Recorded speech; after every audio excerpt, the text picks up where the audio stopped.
Bien le bonjour, dans cette troisième vidéo associée au système digestif, je vais vous parler de la différence entre les organes du tube digestif et les glandes digestives, qu'on appelle aussi des fois les organes annexes du système digestif. Simplement mis, les organes du tube digestif sont les organes qui sont traversés par les aliments. Donc, si à un certain moment, un aliment se retrouve dans cet organe, ben cet organe fait partie du tube digestif. Les organes du tube digestif sont des organes qui sont, pour la plupart, musculaires. Donc, on trouve des muscles, des tissus musculaires dans la paroi de ces organes. Donc, quels sont ces organes qui sont traversés? Bien, évidemment, ça va commencer par la bouche. Donc, je vais commencer avec la vue du côté. Tiens, je vais mettre un plus proche, voilà. Donc, les aliments vont commencer leur chemin dans la bouche pour ensuite se rendre dans le pharynx et ensuite dans l'œsophage, avant de se rendre à l'estomac. Donc, puisque la bouche, le pharynx, l'œsophage et l'estomac sont traversés par les aliments, ben, ils font partie du tube digestif. Je vais continuer sur la vue de face. Donc, les aliments sont rendus ici dans l'estomac. Ils vont poursuivre leur chemin dans l'intestin grêle. Je ne ferai pas tout le chemin, mais vous comprenez que c'est très long. On parle de peut-être un 6-7 mètres de long. Et ensuite, ça va se retrouver dans le gros intestin, où ils vont poursuivre leur chemin avant d'être évacués. Donc, la bouche, le pharynx, l'œsophage, l'estomac, l'intestin grêle, le gros intestin, puisqu'ils sont traversés par les aliments, font partie du tube digestif. Tout dépendant de l'endroit où se retrouvent les aliments dans le tube digestif, ils vont prendre différents noms. À commencer avec la bouche, le pharynx et l'œsophage. Lorsque on ingère des aliments, on les mastique et on les mélange à la salive.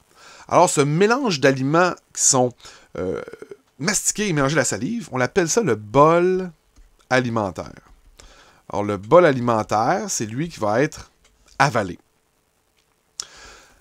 Ensuite, le bol alimentaire va se rendre à l'estomac. À l'estomac, le bol alimentaire, je vous rappelle qu'il était fait d'aliments mastiqués et mélangés à la salive, vont ensuite se mélanger au suc gastrique. Et à ce moment-là, ils vont prendre un nouveau nom, c'est-à-dire le chyme. Le chyme va ensuite frayer son chemin jusqu'à l'intestin grêle, où le chyme va être mélangé à d'autres sucs, entre autres les sucs pancréatiques et les sucs intestinaux, mais aussi à la bile qui est sécrétée par le foie. Ensuite, les aliments vont poursuivre leur chemin. Le chyme va poursuivre son chemin jusqu'au gros intestin.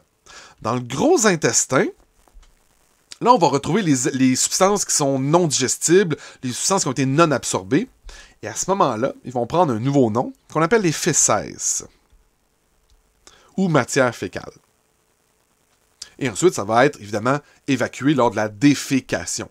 Le terme défécation vient justement du terme fécès, qui sont ces matières non digérées ou non absorbées.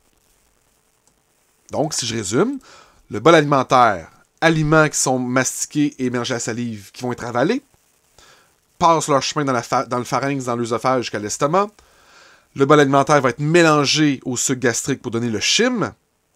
Le chyme va poursuivre son chemin dans l'intestin grêle jusqu'à se rendre au gros intestin, où là, il va nous rester des substances non digérées et non absorbées, qu'on va appeler les fécès.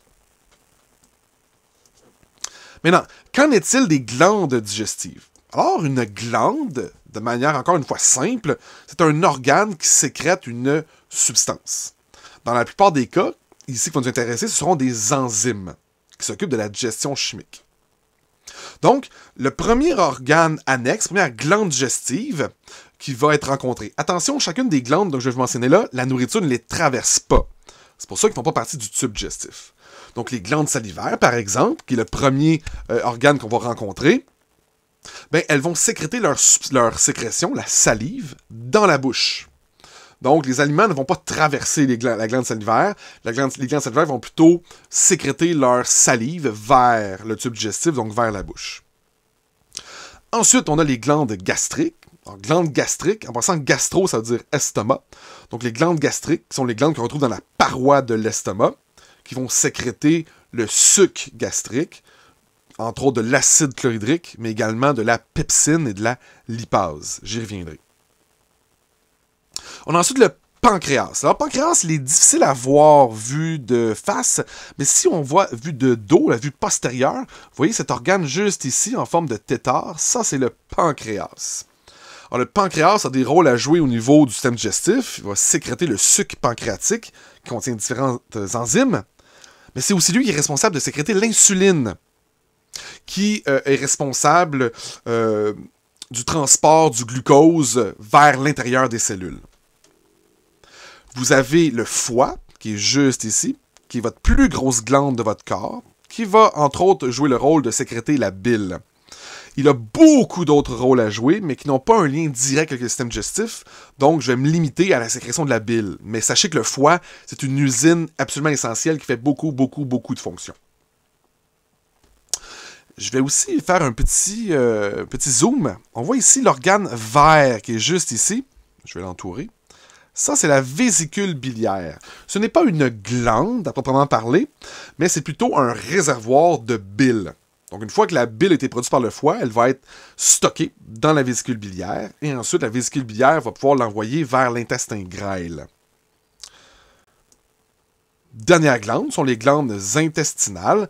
Les glandes intestinales, on les retrouve dans la paroi de l'intestin grêle, et elles aussi sont responsables de sécréter différentes enzymes, comme la lactase, par exemple. Donc, pour résumer le tout, les organes du tube digestif sont les organes traversés par les aliments, de la bouche jusqu'à l'anus. Et les glandes sont des organes qui vont sécréter des substances vers le tube digestif dans le but de, dans la plupart des cas, faire de la digestion chimique. Donc voilà pour la différence entre les organes du tube digestif et les glandes digestives.